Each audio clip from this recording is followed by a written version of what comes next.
Alright everybody, today we're going to take a look at the FQ31 Foldable Pocket Drone. And this comes courtesy of FQ777. I'll put a link below if you can go check it out if you wish. And you can also purchase this little extra goodie box. I think it's an extra $12 or something. It gives you extra batteries. 2 extra batteries and an extra set of props. So they give you that option.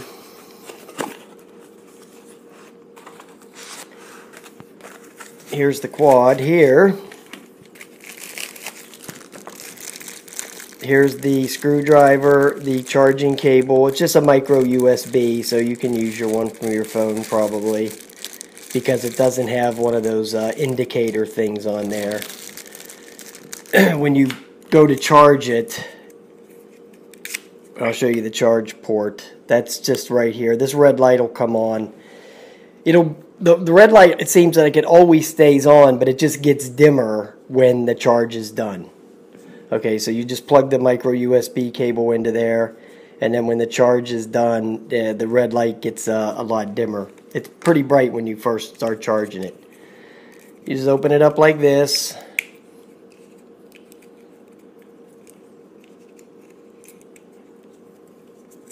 And there it is.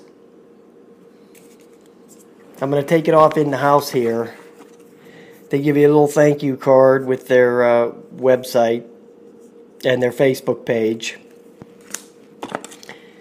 You get the manual, which is pretty complete. It's pretty informative in here of, the stuff you need to do. So, give them kudos for making a pretty decent manual on a little small part there.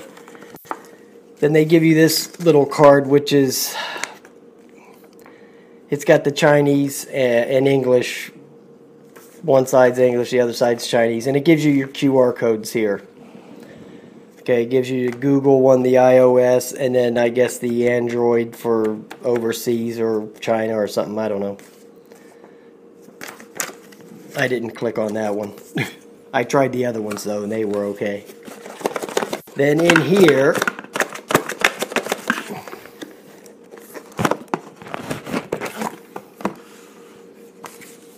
in this box,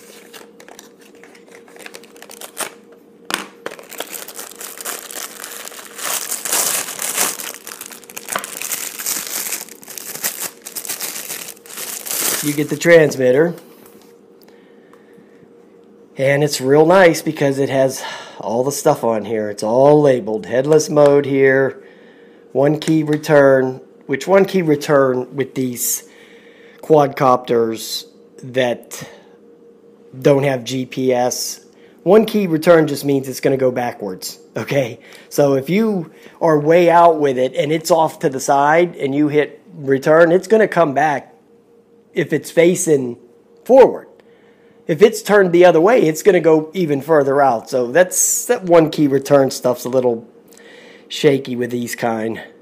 I call it, you know what I call it, right? Okay. Here's the takeoff and landing button, and then there's the emergency stop. Here's the flips, and here's the speed switch. So this controller is really nicely laid out, and it takes 3 AAA batteries. So that's real nice. So they did a real nice job on the transmitter. Give them kudos for that too.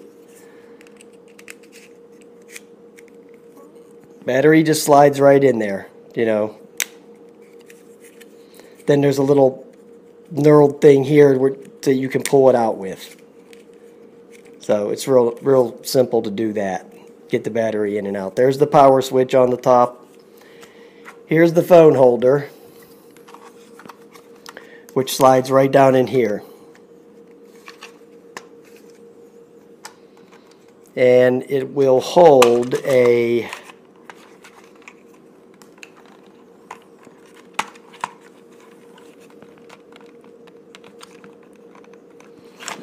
well, it won't hold an iPhone 7 Plus, but that's okay. When I go out to do the outside test, I'll just bring my 6, the regular size one. So it won't quite go with an iPhone 8 plus with the case. If I took the case off, it might slide in there, but I don't feel like doing that right now, so I'll just leave it sit here on the bar while I'm doing the flight. But that's okay. No big deal. Okay, to get the Wi-Fi set up, you just turn it on.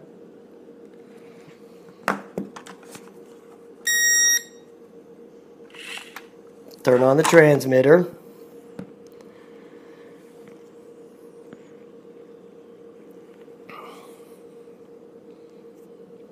Right there, VS FPV. And there's no password needed, so you're good to go with that.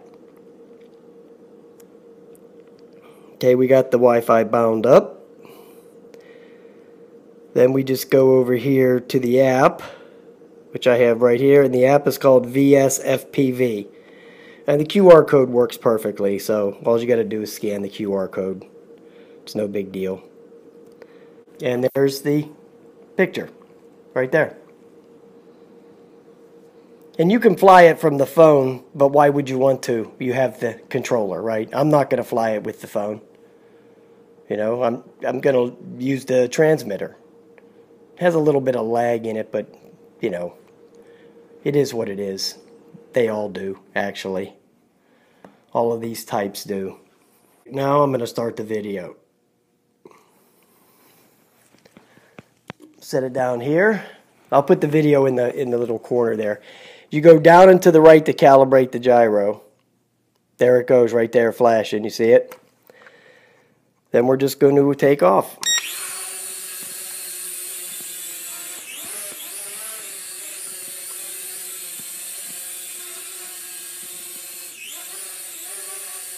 It's very stable. You see it's not moving at all. Just a little bit of drift, that's it. Just a tiny bit. So that little bit of drift there is not even worth trimming out. Let's try the...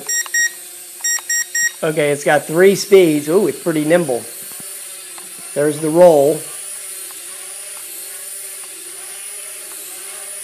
So that's pretty good.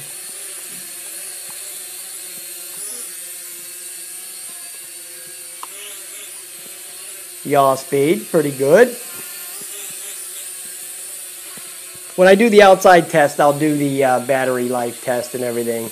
But you can see how stable this thing is, so I don't think that this thing will have any trouble whatsoever. I think it'll probably fly pretty nice, even outside. Because, you know, these little quads like this, they're susceptible to wind, but with the 3 speeds, you know, you can fight that.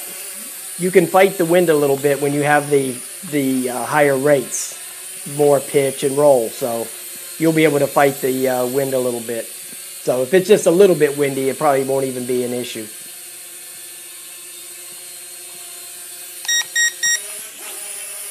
Okay, to use the flip button, you hit the button and point the stick in the direction you want to flip.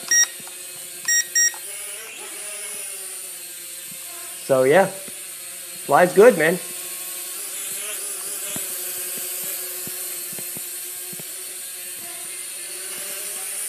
Very responsive, the transmitter. There's no lag.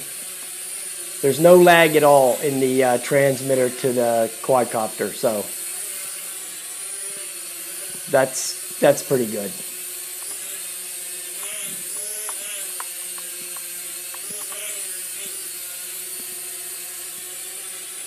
All right, let me cut the video.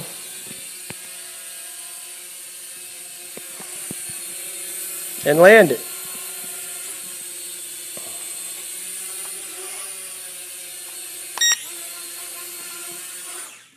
And it kills the motors too. It's a bonus. Yeah, you don't even have to do that. It lands and kills the motors too. So, all in all, I think that went pretty well. All right, guys, I'm going to put a link down in the description below, and then I'm going to get ready to go out and fly this sucker outside. All right, guys, talk to you later.